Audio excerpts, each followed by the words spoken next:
Ryan Reynolds here from Mint Mobile. I don't know if you knew this, but anyone can get the same premium wireless for $15 a month plan that I've been enjoying. It's not just for celebrities. So do like I did and have one of your assistants switch you to Mint Mobile today.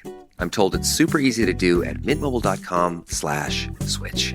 Upfront payment of $45 for 3-month plan, equivalent to $15 per month required. Intro rate first 3 months only, then full price plan options available. Taxes and fees extra. See full terms at mintmobile.com. This is the Roger Stone Show on 77 WABC. A man who's gone through hell, but he's kept going, and he's smart, and he's strong, and people love him. Not everybody, but people love him and respect him. Roger Stone. Now, here's Roger Stone.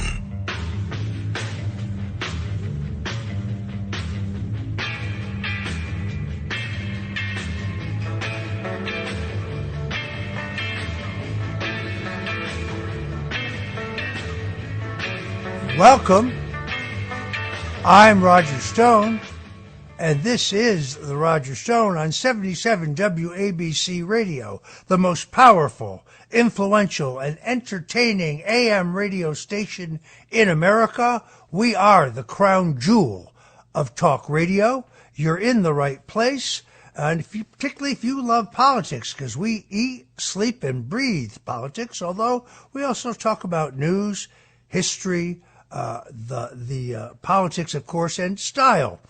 Two small political notes before we go to our revered guest, my colleague Frank Morano, who has hosted After Midnight here on 77 WABC, announcing his candidacy for the New York City Council. I admire people who get in the arena. Frank is jumping in the arena, and, well, I'm writing a check to his campaign today. I'm proud of him. He's a great friend, and he's going to be a great New York City Council member. And then I have to note an interesting new poll by Emerson College right across the river there in New Jersey shows, well, guess what? President Ronald Reagan more popular than the sitting governor, Phil Murphy. Garden State voters have a 48% favorable view of President Trump and only a 44% a popular view of Governor Murphy. I think this is thanks to the very hard work of Mike Crispy and the America First Republicans. Now it is my privilege to bring on a man who is literally an American show business legend. Pat Boone is an American singer, actor, and author who may be one of the most popular entertainers of all time. He started in the 1950s and 60s, one of the original teen idols, revered by the Bobby Soxers, and he has gone on to become one of the most influential actors and entertainers of all time. We're going to play a little bite of one of his first songs to bring him into the Roger Stone Show. Here is Love Letters in the Sand. Over love letters in the sand. Ladies and gentlemen, Pat Boone joins us now on the Roger Stone Show. You there? Pat, thank you so much for joining us. I'm so honored to have you.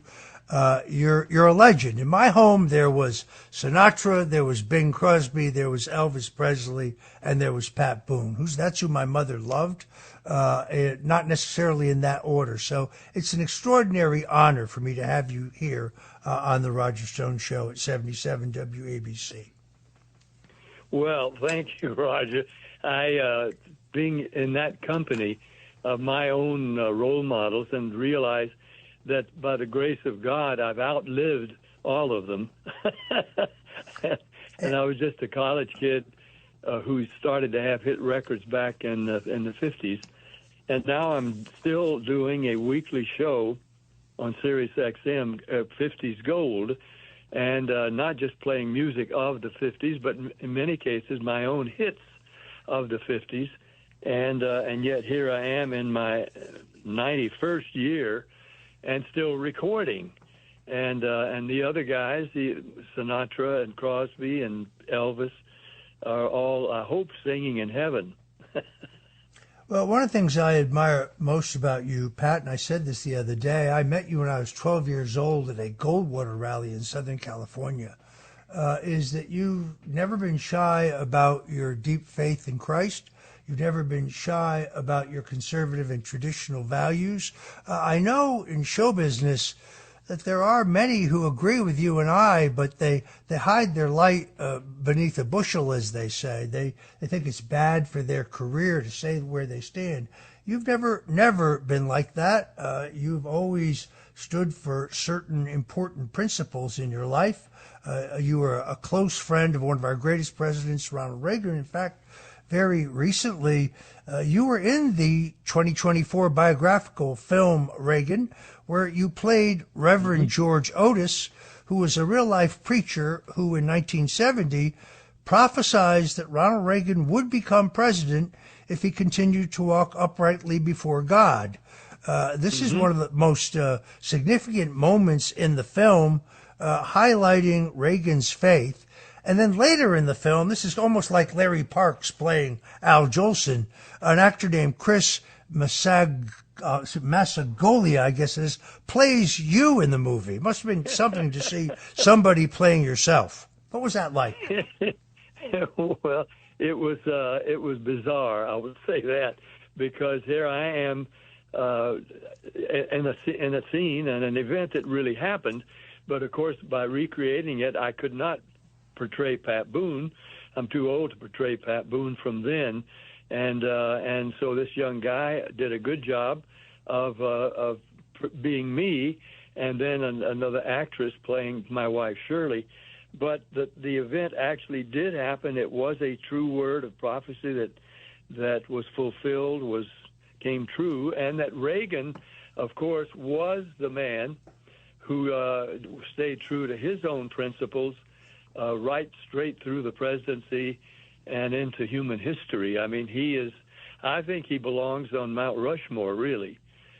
He's one of the great, ideals of the presidency, one who did stick so completely to his principles and didn't let anything, and he stood there at that Berlin Wall against the advice of his own counselors and say what he had written into his own speech, Mr. Gorbachev, tear down this wall, he said. And that's sort of an imitation of the way he sounded doing it. But Gorbachev did tear down the wall and became an avid follower and friend of Reagan, who implored him on that day. So, I mean, Reagan was exceptional in every way, and of course his love story with Nancy, that's an important part of the film. But yeah, for me, I just think it's a God thing in my life that I was given the privilege of recreating that scene, and though I didn't play Pat Boone in it, I played George Otis. Still, it was Pat Boone who was there and could report what actually had happened. So I've had a lot of those moments in my life, and I'm sure you have too, where it can't be a coincidence. It has to have been somehow arranged by a higher power, and that's why in my career, which you're kindly represented there, I didn't have to give in to my principle, because I just continued to speak and then kept on being able to do hit songs and hit movies, which kept me in the limelight, even though many of the powers that were in the entertainment industry, I was not on their list ever for either celebrity events. I wasn't invited to the premieres. I wasn't invited to the big parties, which was fine with me because I didn't want to go to them anyway. But my career kept going in spite of the fact that I had been written off and was canceled out of movie parts. I would have been good to have played, but they didn't like my politics. But still, other opportunities kept coming. Pat Boone has sold over 45 million records during his career and has had more than 30 top 40 hits. If you have any doubt about his prodigious career, And he continues to work. You have both a new book and a new album out. I want to talk about both of them and tell folks where they can get them. You have a new book entitled If. You can get it by going to goldlabelartists.com, goldlabelartists.com. Pat, tell us about this book. Well, thank you for mentioning it, Roger. It came to me, as I say, it's not an accident. It just suddenly was very prominently in my mind, and I knew it was. I interpreted it, and I think it was right that it was God saying, write a book called If, that one word. And I checked into the word, and I checked it through in references in the Bible. It is the most used word in the Bible, except for and to, and it's if. And it is part of every promise of God in the Bible. If you want it. So when God gives us and offers us everything that he can be and give to us, it's if we want to follow him, if we want to be considered a child of God. Because what God has always wanted, and this is the point I make in the book, the reason he created the human race is he wanted a family of kids that looked like him, because even Adam and Eve were created in his image, and he wanted kids that would want to please their daddy, and that want to be blessed by an all-powerful God, but also want to make him happy and be close to him. And as all daddies want of their kids, would enjoy the company, the continuing company of their father. Well, that's who God wants to be with the human race. But there are too many people who want the blessings and want the freedoms and everything God can provide, but they're not interested in personal, close relationship with the one who wants to be our Father. So that's the point I make in the book, and I think, based on the response of people that let me know that they read it, they really get that message, and it's something that they hadn't ever considered, that the God of heaven and earth wants to be literally our daddy. It is an amazing book. I ordered it online. I've just started to thumb through it. I haven't gotten through all of it yet, but just your continued energy and your appetite for work is inspiring. I told you last week I was 72. You called me junior. You said I'm just a kid. I said I was just warming up, and made me feel pretty darn good, I must say. When we come back, I want to talk about your influences. You have a new album, a relatively new album, Country Jubilee, has 25 tracks in which you very carefully curate some of the greatest country classics in history. You cover some of the greatest stars in country and Western music. I want to talk about that. I also want to talk about your co-stars, because you have worked with all of the greats. I want to hear who Pat Boone likes, because I love you and I think you're an icon. The honor of having you on the show is really, it's almost overwhelming for me. Come on. No, I have always looked up to you. Look, I saw you speak when I was 12 years old. You were the most famous person I'd ever met at that point. I went on to work for Ronald Reagan in 3 presidential campaigns. I'm proud of it, but to me, you are very, very special, and we appreciate your being with us today. When we come back, folks, we're going to talk about the Country Jubilee album that Pat has cut, and then I want to get his opinion on our 45th and 47th president. You're listening to The Roger Stone Show here on 77 WABC, and we're talking to show business legend and icon Pat Boone. Folks, don't go away. We'll be right back.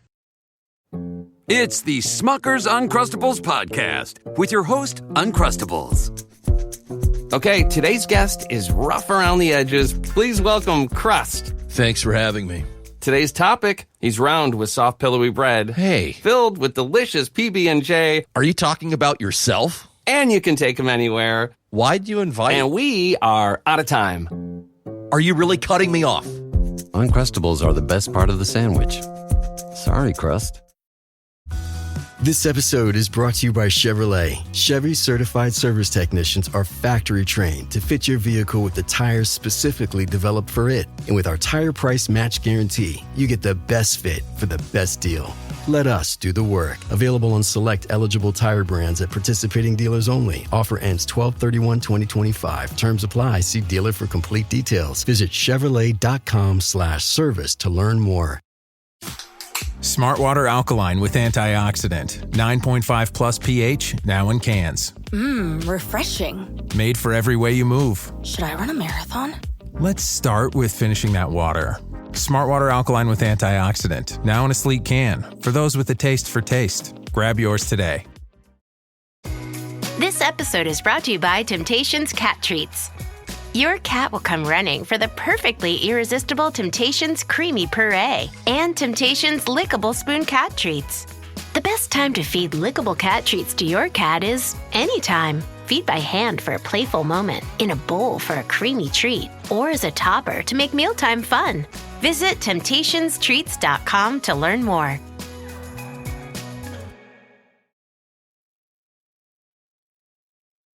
Richard Nixon. Well, I'm not a crook. Ronald Reagan. Tear down this wall. George W. Bush. I can hear you. The rest of the world hears you. And Donald Trump. And a friend of mine for a long time, he only likes politics. If you ask him about how are the Yankees doing, he has no interest. If you ask him almost anything, he likes politics, and he's a professional at the highest level.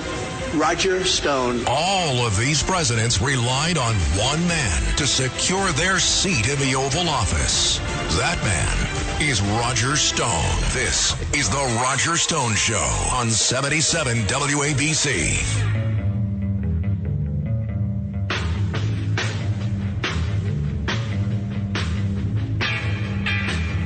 And we're back.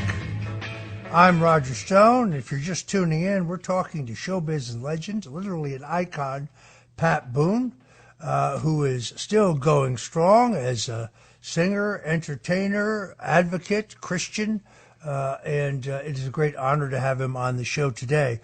Pat, you have an album, Country Jubilee, in which you've recorded covers, I believe, 25 tracks of some of the most influential music in the country western genre.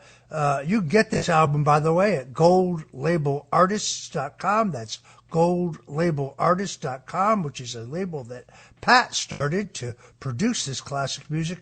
Tell us about the album, Pat. Well, I sure will. And it is an unusual, I don't think there has been an album like it, because country music performers don't record each other's songs. That's just, in pop music and other kinds of music, it's a compliment when one artist will do somebody else's song his way. But in country music, a George Jones song stays a George Jones song. An Eddie Arnold song stays an Eddie Arnold song, except for Hank Williams. He was the exception in which most country performers have recorded at least one or two Hank Williams songs.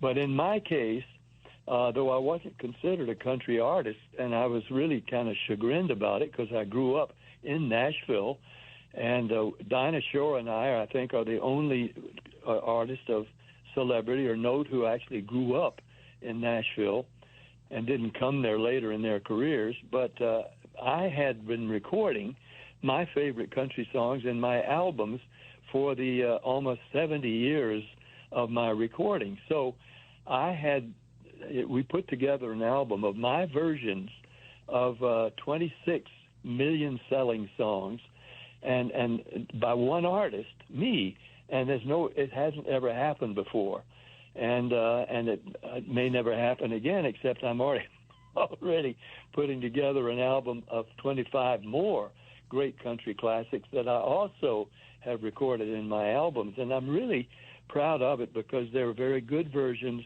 of even songs like Tennessee Waltz. I grew up in Tennessee.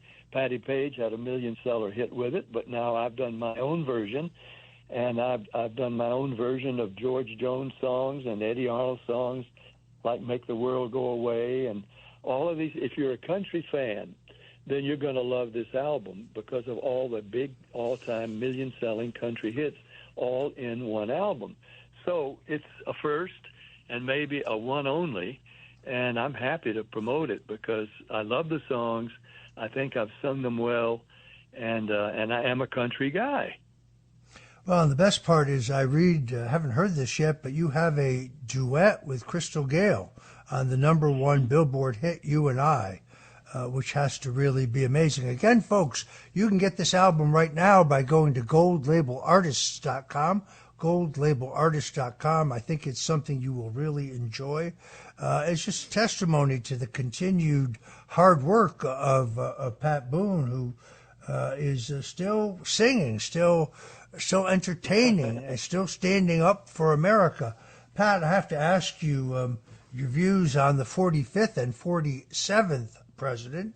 When I saw Joe Biden giving out those medals of freedom to Americans who have really done exceptional things for this country, I think you should be nominated for a Medal of Freedom.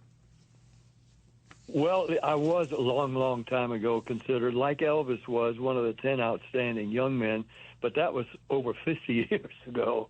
And it's not for me to opine whether or not I should be given any other kind of honor. But, of course, I'd be grateful for it if it were to happen. But I have known and been friendly with all the presidents since Harry Truman. And the only two that I didn't actually have any personal relationship or kinship or friendship with was Obama and Clinton. No, I did with Bill Clinton. I met him when he was governor of Arkansas. But it was JFK and Obama, the ones that I have not met. But even Lyndon Johnson and Reagan and all the others, the Bushes, both Bushes. But I've known them all. I would take the Easter Seal poster child, because I was hosting the Easter Seal telethon for 18 years, and with the Easter Seals people raised some $600 million to help kids with all kinds of disabilities. And I would take the Easter Seal poster child to the Oval Office, and whoever was president would welcome them, and we would take pictures. And it was making, actually we were honoring the child herself or himself, and that was just one of the activities that I've done like that for so many years, jumping at the opportunity to, in some way, make use of this career, which gave me more either credit or blessings than I deserved. And I always wanted to use that platform for whatever good it could be for others. And God's enabled me to make that happen. You said you were going to ask me about performers that I had been with, and which ones I might would want to talk about. And the one thought popped in my head right then was Queen Elizabeth. I sang for her twice, and in 2 command performances. But the second one was the most embarrassing moment of my life. And if you want to know, I'll tell you what it was. It won't take but a minute. Please. Should I tell you? Sure. Well, the first time I was still in college. I was doing rock and roll songs, Ain't That a Shame, Tutti Frutti, and having country rock and roll hits, and was a teen idol. So here I was singing for the Queen of England, and meeting her afterwards, the whole royal family, and all I had to do then was rent a tux and sing my songs. And then as she goes through after the program in the Palladium Theatre in London, just bow my head, say, Your Majesty. And if she extended her hand, I would take it. Otherwise, you don't reach out to shake hands with the Queen. You wait to see if she wants to take your hand, and you answer to whatever she says to you. Well, so I passed with flying colors, even when I was in college. But later, 4 or 5 years later, I went back for another command performance, and I was feeling a little blasé, I must say, which can be very embarrassing if it goes wrong. I thought, oh, well, anybody can do this. I'll just bow my head when she stands in front of me, Your Majesty, and if she says anything, I'll take her hand and just, answer whatever she says. And on one side of me was Peter Sellers, and the 2 or 3 important male actors, and then Claudia Cardinal on the other side of me. Peter Finch was one of the others, and they were all real nervous. I thought, hey, what's the big deal? All I have to do is just respond to whatever she says. So, and I said, she's not going to remember ever meeting me anyway. And so here she comes past the others, and I begin to feel butterflies. And now she stands in front of me, even with her crown and beautiful. You know, she's shorter than I am. And sure enough, as she stands in front of me, she extends her hand to me as I say, Your Majesty. And she says, we met before. I said, we did? I mean, you remember that? And, but it was already out of my mouth. I was pictured in one of the in London papers later, the Queen just having talked to me, and now with Claudia Cardinal, who they were both laughing at something, and I know what they were laughing about. I was standing there with a shocked look on my face. I just said to the Queen of England, when she said, we met before, I said, we did? Oh, when was that, Queenie? And that just happens when you get full of yourself, so I'm trying to make sure that I don't embarrass myself by thinking, well, hey, I know how to handle this. I didn't handle that. All right, Pat, we got about 3 minutes here. I'm really going to prevail on you. You've got a new song called Grits. You sang it for me last week. It was great. Give us a couple bars for my audience, would you? Yeah, well, I'll give it to you just as it came to me in a dream. I was dreaming that I was being ignored again as not being considered a country artist, but now I have a million-selling hit in my dream, and I heard myself sing this in the dream. Grits, grits, bestest food there is, country caviar, Tennessee foie gras, hey, grits and grits, bestest food there is, keep your fancy food, give me my grits. And I came out of the dream. I remembered all those words. I have to give God credit for the lyric of country caviar, Tennessee foie gras, two words that are French in origin, but a rhyme in the description of grits, that famous Southern food, and so that was one of the songs that is in my album, and I'm now recording other songs and have recorded one that's about to be released called One, and I use the word one 4 ways. One, I am one, like no other on this planet, I am one. In my oneness there is courage, there is purpose, there is honor. Like no other on this planet, I am one. But then another one, we are one. When good people come together, we are one. Unity, and then one nation under God. And finally, God himself, God is one. The Hebrew scripture, behold, O Israel, our God is one. And, all right, we have to, unfortunately, Pat, we have to leave it there. I apologize. Superstar, icon, patriot, Christian, and inspiration for a young whippersnapper like me. Thank you, Pat Boone, so much for joining us. God bless you. Thank you, Roger. Anytime, and God bless you.